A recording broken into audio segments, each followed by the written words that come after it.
Students, I am Dr. Manju Bala Yadav, Associate Professor in Chemistry, Government College, Kota.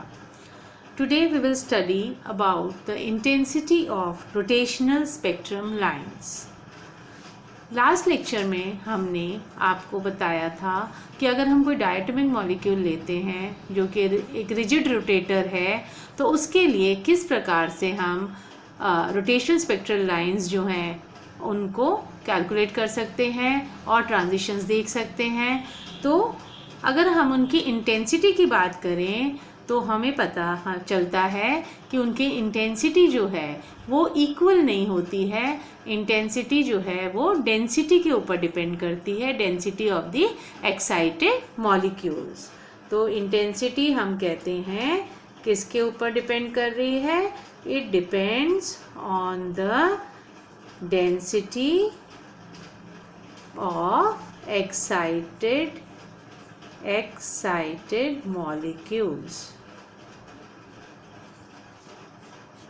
तो हम देखें कि पहले अगर हम इंटेंसिटी और आपका जो वेव नंबर है या रोटेशनल क्वांटम नंबर है, इसके बीच में अगर हम देखें तो पहले जो है इंटेंसिटी इंक्रीज़ होती है, मैक्सिमम तक पहुंचती है और फिर वापस जो है डिक्रीज़ होती है। तो ये जो है इसका वेरिएशन जो है वो रहता है। और अगर हम जे मैक्सिमा कैलकुलेट करें, जे मैक्सिमा क्या है? वो जो है रोटेशनल क्वांटम नंबर जिसके ऊपर मैक्सिमम इंटेंसिटी है ना, उसको हम जे मैक्सिमा बोलेंगे, वेयर इंटेंसिटी इज मैक्सिमम। वो जो रोटेशनल क्वांटम नंबर है वो जे मैक्सिमा कहलाएगा और इसका मान होता है KT बटा 2BHC अंडर द रूट -1/2। तो बच्चों हमें पता है B का मान जो है वो क्या होता है? H/8π² IC centimetre inverse. तो यहाँ पर ये जो आपका जे मैक्सिमा का मान है ये किसके ऊपर डिपेंड कर रहा है? आपका B के ऊपर डिपेंड कर रहा है। K जो है वो कांस्टेंट है, बोल्ट्जमैन कांस्टेंट। T आपका केल्विन में टेम्परेचर है। H जो है वो प्लैंक्स कांस्टेंट है। C जो है वेलोसिटी ऑफ लाइट है। तो ये सब जो है कांस्टेंट्स हैं। तो जो इंटेंसिटी होगी उसके साथ जो जे मैक्सिमा होगा वो किसके ऊपर निर्भर करेगा? वो B के ऊपर निर्भर करेगा। ठीक है, तो अगर हमको B की वैल्यू पता है तो हम जो है जे मैक्सिमा जो है निकाल सकते हैं। अब इसके ऊपर अगर हम एक न्यूमेरिकल देखें तो इसको आप नोट कर लीजिए। Calculate J maxima for a rigid diatomic molecule at 300 Kelvin if rotational constant is 1.566 centimetre inverse. तो हमको जो है जे मैक्सिमा कैलकुलेट करना है। एक रिजिड डायटोमिक मॉलिक्यूल के लिए टेम्परेचर 300 केल्विन दे रखा है और जो रोटेशनल कांस्टेंट है यानी कि B का जो मान है वो दे रखा है 1.566 सेंटीमीटर इनवर्स। तो बच्चों हमको पता है कि जे मैक्सिमा इसकी वैल्यू जो है वो क्या होती है? KT बटा 2BHC अंडर द रूट -1/2। तो यहाँ पर इसकी वैल्यू हम पुट करें तो Boltzmann constant is 1.38 into 10⁻23 into temperature is 300 और आपका 2B की वैल्यू है 1.566 centimetre inverse into Planck's constant is 6.62 into 10⁻34 और वेलोसिटी ऑफ लाइट अगर हम देखें तो 3 इंटू 10⁻10 सेंटीमीटर में हमको लेनी है। तो ये आपका जो है मान आ गया और -1/2। तो इसको जब हम कैलकुलेट करते हैं तो इसका मान आ जाता है 7.8 के बराबर और which is approximately equal to 8। तो ये हमारा इस प्रकार से हम जे मैक्सिमा, वो रोटेशनल क्वांटम नंबर जहाँ इंटेंसिटी मैक्सिमम है, उसको कैलकुलेट कर सकते हैं। बच्चों, अब हम देखेंगे कि हम किस प्रकार से डिटर्मिनेशन ऑफ बॉन्ड लेंथ, हम किस प्रकार से बॉन्ड लेंथ को कैलकुलेट कर सकते हैं। डिटर्मिनेशन ऑफ बॉन्ड लेंथ, ठीक है। तो हमने माना था जैसे कि एक रिजिड रोटेटर है और सेंटर ऑफ ग्रेविटी के अलॉन्ग वो बैलेंस्ड है और इन दोनों के बीच जो है वो डिस्टेंस हमने r माना था और जो है आपका मॉलिक्यूल जो है रोटेट कर रहा था about the centre of gravity. तो उसके लिए हमको अगर बॉन्ड लेंथ निकालनी है, r का मान निकालना है, तो हम किसकी मदद लेंगे? हमें पता है कि जो रोटेशनल स्पेक्ट्रल लाइंस होती हैं, हमने लास्ट लेक्चर में पढ़ा था किस प्रकार से रोटेशनल स्पेक्ट्रल लाइंस होती हैं और उनके बीच का डिफरेंस कितना होता है। तो ये क्या होती है? इक्वी डिस्टेंट, इनके बीच की जो दूरी है वो बराबर होती है, इसलिए हम उनकी फ्रीक्वेंसी कैलकुलेट कर सकते हैं। फ्रीक्वेंसी कैन बी डिटरमाइंड, क्योंकि वो इक्विडिस्टेंट है तो उसकी मदद से हम फ्रीक्वेंसी निकाल सकते हैं, मोमेंट ऑफ इनर्शिया निकाल सकते हैं और आर निकाल सकते हैं बिटवीन द टू एटम्स, ठीक है। तो अब हम देखें कि हमारे पास जो है जो वेव नंबर या फ्रीक्वेंसी जो है J+1 थी, उसका मान क्या आ गया था? 2BJ+1 सेंटीमीटर इनवर्स, ठीक है। और जो B का मान है, हमको फॉर्मूले याद होने चाहिए, H/8π² सेंटीमीटर इनवर्स। तो बच्चों, ये जो हमारा B का फॉर्मूला है, इससे हम I निकाल सकते हैं। कैसे? अगर हम B को यहाँ ले आए 8π² BC, तो इस फॉर्मूले से हम मोमेंट ऑफ इनर्शिया निकाल सकते हैं। और हमको पता है कि I जो है, मोमेंट ऑफ इनर्शिया जो है, वो I = μr² के बराबर होता है। तो अगर हमको R का मान निकालना है तो क्या हो जाएगा? I/μ का √। तो अगर हमको B का मान पता है तो B के मान से हम क्या निकाल सकते हैं? मोमेंट ऑफ इनर्शिया निकाल सकते हैं। और मोमेंट ऑफ इनर्शिया हमें पता है तो हम जो है R निकाल सकते हैं, दोनों एटम्स के बीच की दूरी को निकाल सकते हैं, क्योंकि हमें उनके मासेस पता है। अब हम देखते हैं कि एक न्यूमेरिकल हम सॉल्व करके देखते हैं, उससे जो है पॉइंट और ज़्यादा क्लियर हो जाएगा। For carbon monoxide molecule the rotational spectral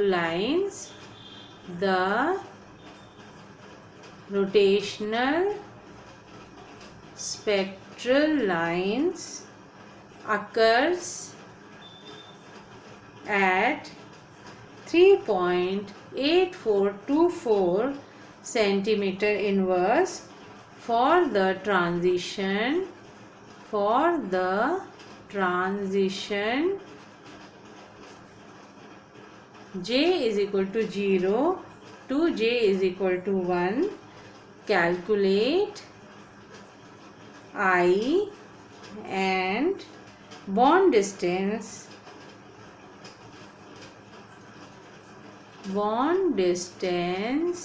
for the molecule.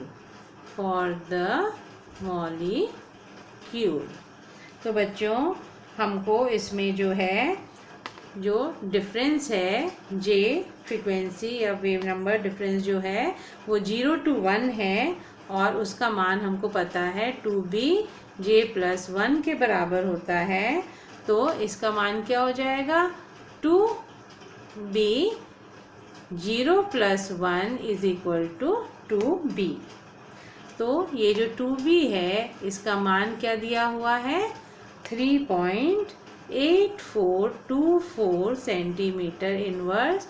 तो b का मान हो जाएगा 1.9212 सेंटीमीटर इनवर्स।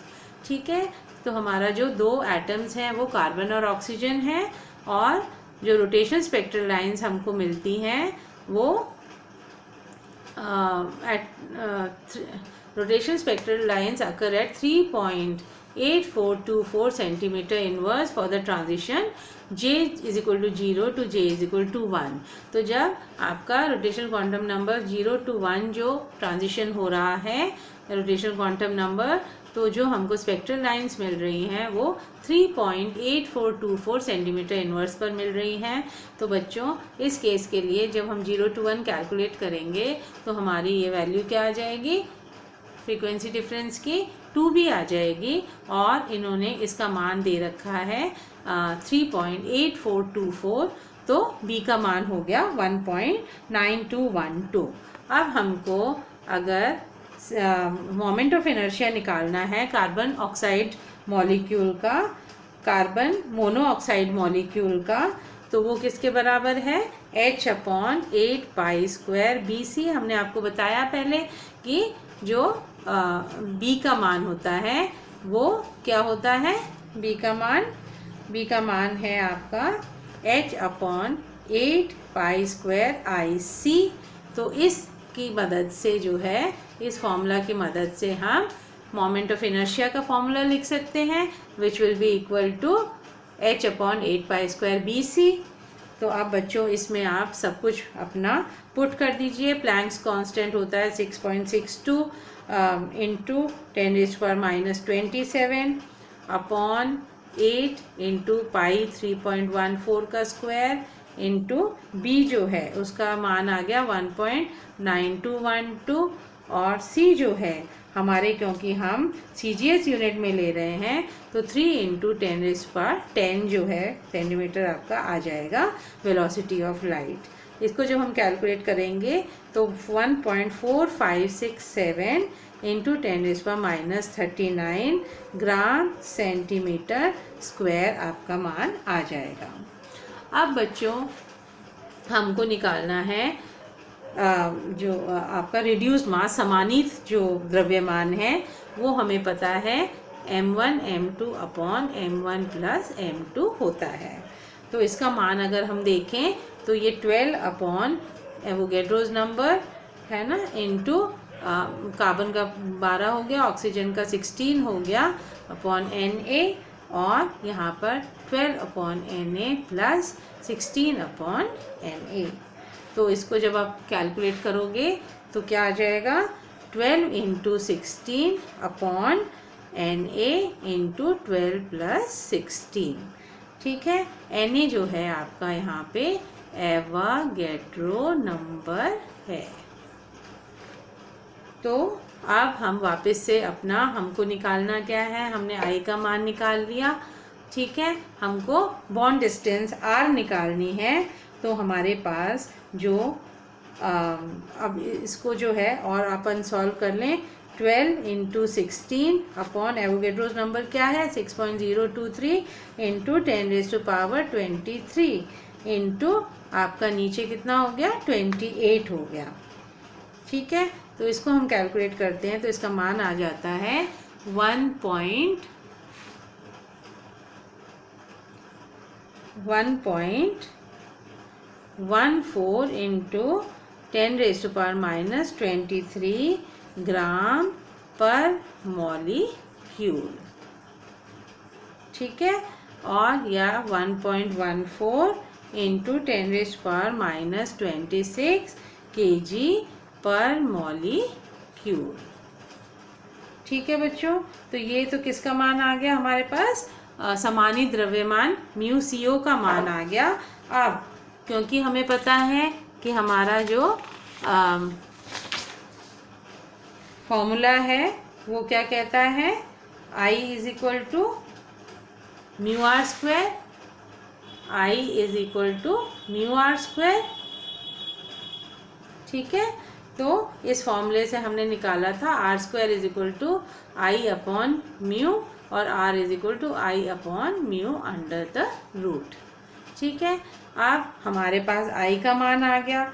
आई का मान क्या आ गया हमारा, हमने पहले कैलकुलेट किया था 1.4567 इंटू 10⁻³ ग्राम सेंटीमीटर स्क्वायर आ गया था, अपॉन जो म्यू का मान आया हमारा वो कितना आया 1.14 इंटू 10⁻23 ग्राम मॉलिक्यूल इनवर्स।